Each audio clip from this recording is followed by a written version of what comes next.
Hello and welcome to the InstantAsset add-on installation video.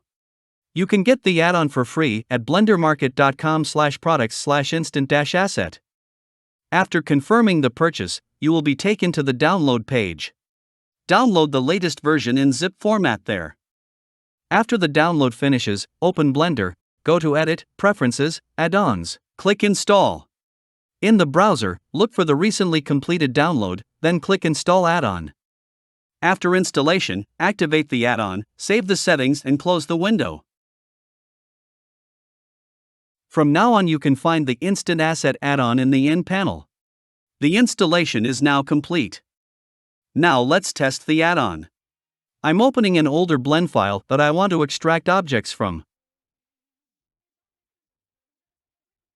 I now open the In panel, select my object, and click on Object Asset.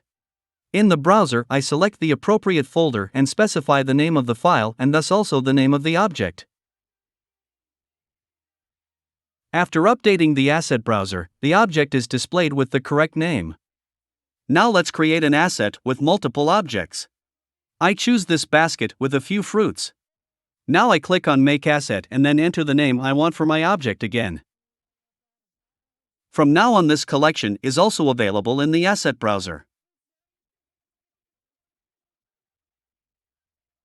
To export an object to an asset browser file, I select the relevant objects and then click on Import as Links Instance.